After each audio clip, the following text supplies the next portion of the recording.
What's up, Ranger Nation? It is your boy JB, and I am here this morning for Power Rangers Beast Morphers episode 12. I believe this is Grid Connection, you guys. We are finally here with Grid Connection. So, without further ado, let's go ahead and just jump into this episode, and I'm going to tell you guys what I thought about it and give the review for it. So stick around for that. All right, you guys. So before I even discuss Grid Connection, the episode, I just want to talk about how I feel about it. I know that I saw, when people were talking about the international spoilers, that there were some mixed reviews about Grid Connection. For me, I honestly have to say, of the latest team ups that we've had over the last, 8 to 10 years, I say. Because we're almost, next year will be 10 years since Power Rangers was brought back.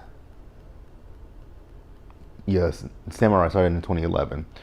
So next year will be 10 years that, since we got the brand back again. So yeah, at almost a decade, and we've had multiple team ups over the last few years.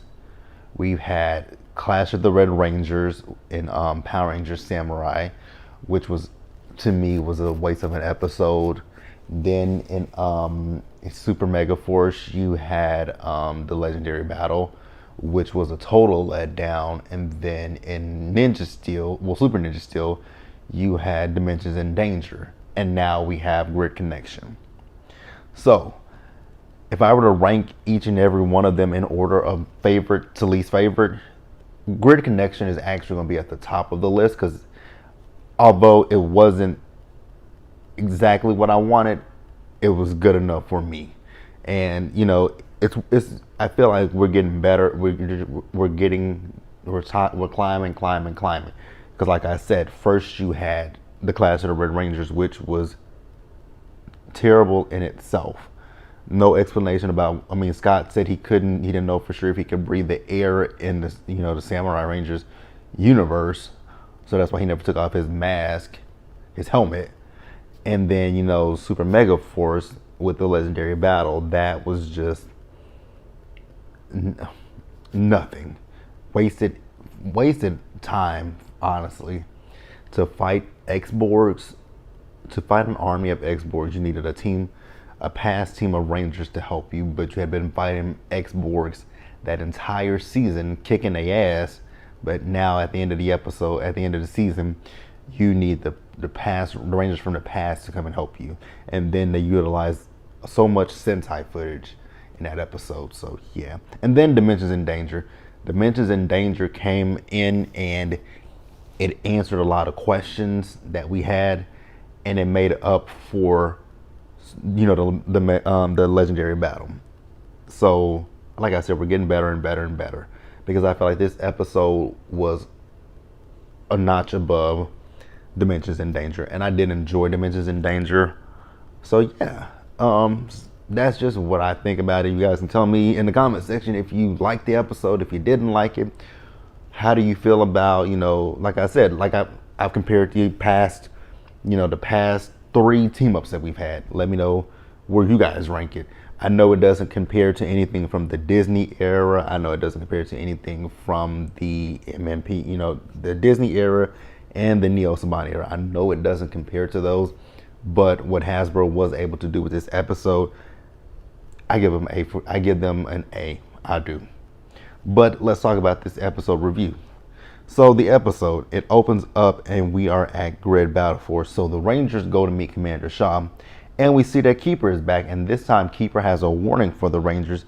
He's telling them that there's going to be a great battle where he didn't really see everything, but he did see that the Rangers were being destroyed. And then he also tells Devin that he saw him getting hit by a meteor, and Devin doesn't believe Keeper. He's like, oh yeah, I don't believe that. And I'm like, why don't you believe it? He's Keeper, and he's telling you the Morphing Grid showed him this information. So why are you not believing it when you are part of the Morphing Grid? You guys take energy from the Morphing Grid, but you don't believe Keeper, because Devin is very anxious to get to this gaming convention that he wants to go to. So Commander Shaw's like, you know what? Go ahead. If we need you, we'll call you. And I was like, wow. You're not showing leadership potential at this point, Devin. So then we see Devin. So Devin is on his way to his convention, and what happens? He and Cruz got hit by the meteor, and Tyler from the Dino Charge world, he's calling to let the Rangers know that Goldar Maximus, which is his name, Goldar Maximus, and Snide them are attacking them. So the Rangers were like, well, what about Devin? And Commander Shaw was like, don't worry about him. I'll call him. You guys get there and help them out. So the Rangers do morph, and they go and they help the Dino Charge Rangers as best as they can. But unfortunately, Snide is able to, they're getting beat by Goldar Maximus and Snide. Snide, he took Chase's Energem, and Goldar Maximus, he took, I know he took Tyler's Energem, but eventually they got all four of the Energems. They got Tyler's Energem, they got Chase's Energem, they got Coda's Energem, and they have Sir Ivan's Energem. Now, what is the plan with the Energems? We don't necessarily know that at this point. And I'm going to pause here and move forward. All right, so next we see Devin. So Devin makes it back to Grid Battle Force, and he was about to tell, Commander Shaw about the meteor hitting him, but she was like, you need to see this message from Ravi. And Ravi is telling them that they have been, they're being defeated by Goldar Maximus and Snide. And Devin is like, okay, well, what we need to do is, since the Morphing Grid talked to you, Keeper, why don't we try to tap into the Morphing Grid to contact past Rangers to come and help?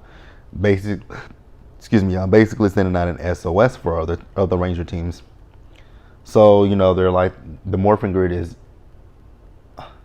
it's so funny how we just talk about the Morphing Grid in this day and age, when back in the 90s, the Morphing Grid wasn't, we talked about the Morphing Grid, but we never really saw the Morphing Grid. We didn't see the Morphing Grid until Power Rangers Operation Overdrive, when Thrax destroyed the Morphing Grid. Yeah. But yeah, the Morphing Grid basically is unstable energy.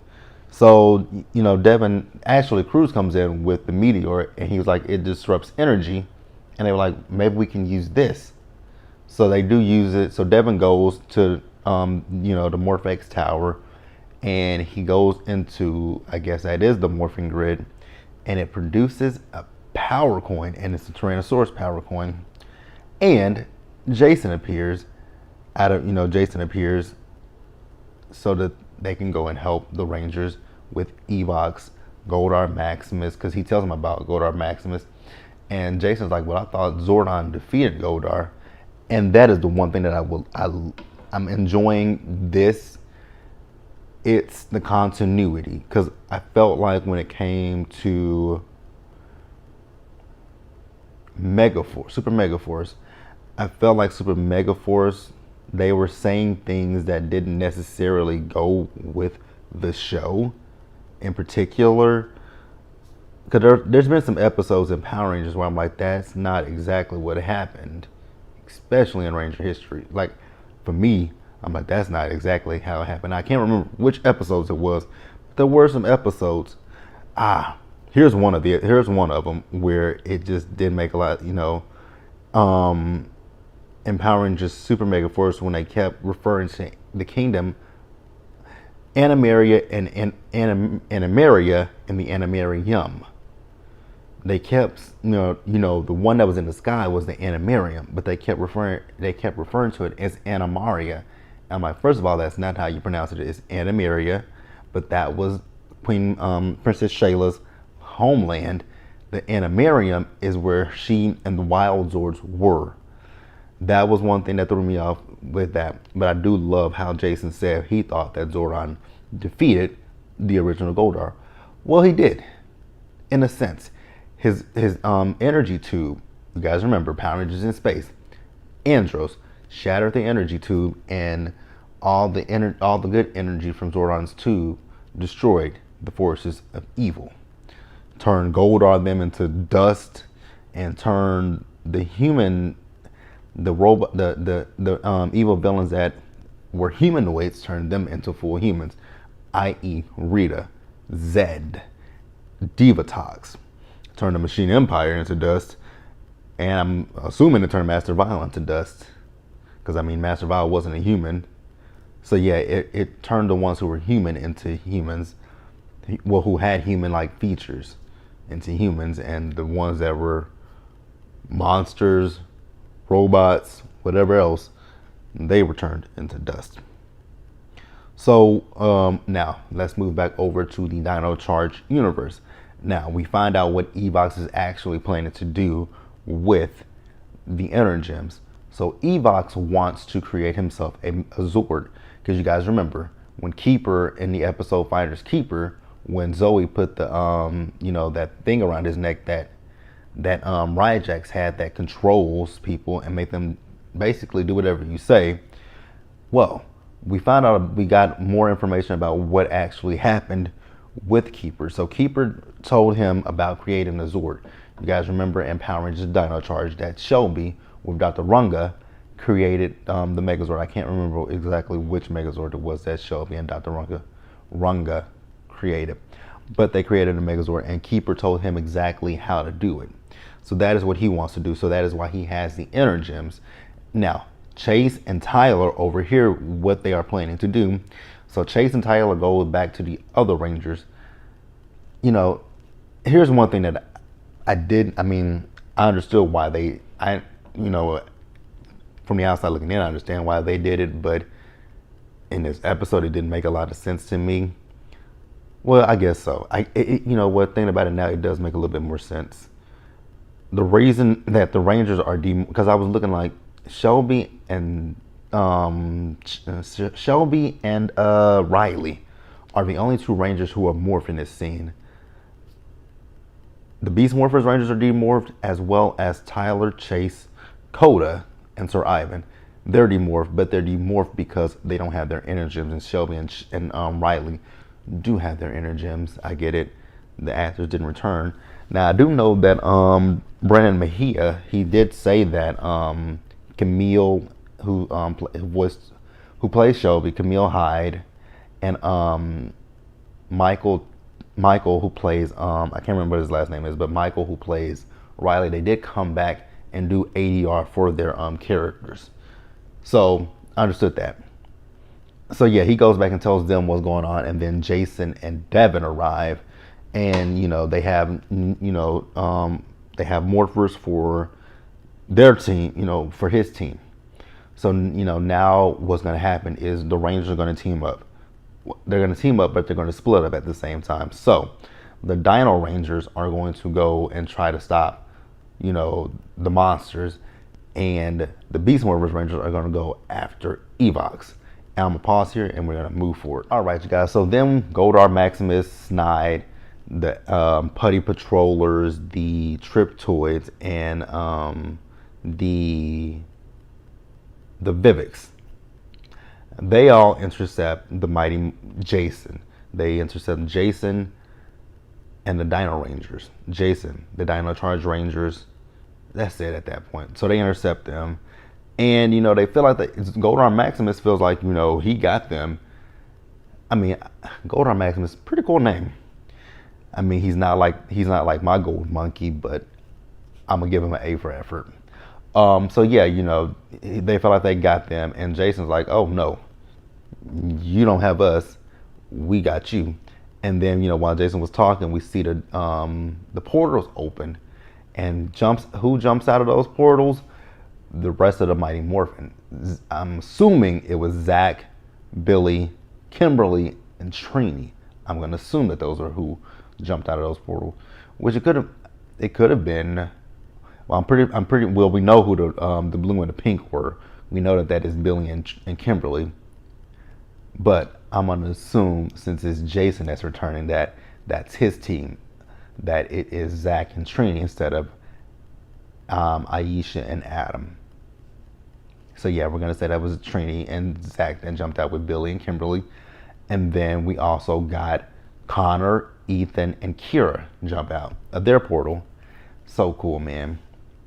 Now, there's one thing that I did notice with the scenes, because Tyler, Chase, Ivan, and Coda, they morphed as well as Jason. It was a flash morph.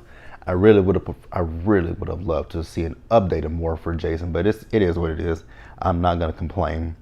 The one thing that I did notice in this scene was they morphed and they started battling. This was a lot of Sentai footage, which I'm not complaining about, but I did notice something with the Dino team. I don't know if they used, I'm pretty sure there was probably some old voiceover. It might have been old voiceover from 2004 with them, because they were battling. I think they battled Snide, and they formed the Xerex Blaster, and that was I mean, I don't know if that was the actual voices, but it was pretty close to the their voices when they called for their weapons. And they, who was it that defeated Roxy? Okay, that was Ivan that defeated Roxy. It was Ivan that defeated Roxy, and it was the Dino Thunder Rangers that defeated Snide. And then, all the Rangers combined their weapons to defeat Goldar Maximus. Now, I do have a little bit of an issue with the destruction of Goldar Maximus. If Goldar Maximus was supposed to be stronger than the original Goldar, how was that able to destroy him so quickly? Because it took the Mighty Morphin Rangers could never defeat Goldar in battle. They never defeated Goldar, not once. No, he always retreat. He and Scorpina a few times would retreat. Because I'm going back to Mighty Morphin Power Rangers. How many times has Goldar grown? Every time Goldar grew, he disappeared, and the monster would be defeated. So, it is what it is. I'm not going to complain on it. I'm not going to harp on it. That's what happened. Goldar, Maximus, Snide, and Roxy defeated.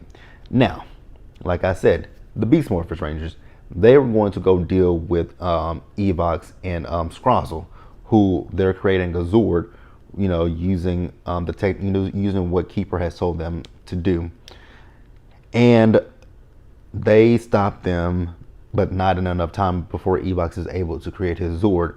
And Robo Blaze goes and tells him, like, hey, your monsters over there, they could put. So Evox is like, that's fine. He got his Zord, and he just needs to put the finishing touches on it.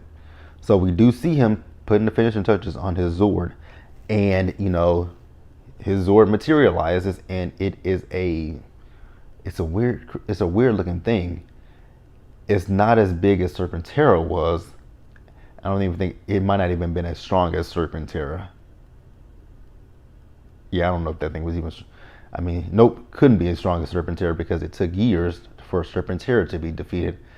Because Serpentera was defeated on the surface of the moon on Forever Red with the Wild Force Rider when Cole just drove right through it. So that's what they needed for years to defeat. Never mind. But yeah, they defeated. They actually they called on every Zord. They called on the Mighty Megazord. They called on the Dino Charge Megazord, and they called on the God, I can't remember what the name of the Megazord from Dino Thunder was. I'm drawing a blank right about now. But they called on the Dino Thunder Megazord as well. What is the name of that Megazord? The Thundersaurus Megazord? Is that the name of it? Correct me in the comment section, guys, if I'm wrong. Thundermax Megazord.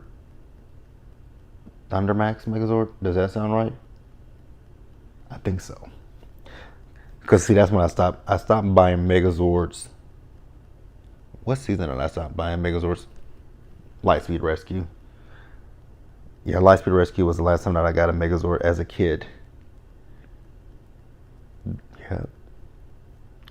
Yeah, because I didn't buy anything for Time Force. Although I really wanted this the Shadow Megazord. I really wanted that one so bad. I really wanted that one. Man, why didn't I get it? I don't even know why I didn't get it. I wanted that in the Q-Rex. Why did I not get it? Because my mom would have bought it for me. That's neither here nor there. But yeah. So the Rangers called on the Megazords. Now, I did like the fact that they used some footage. I don't know if the Dino Charge footage was new footage or if that was from Dino Charge, but I do know for a fact that the Mighty Morphin footage and the Dino Thunder footage, that was from the 90s. You could clearly see that.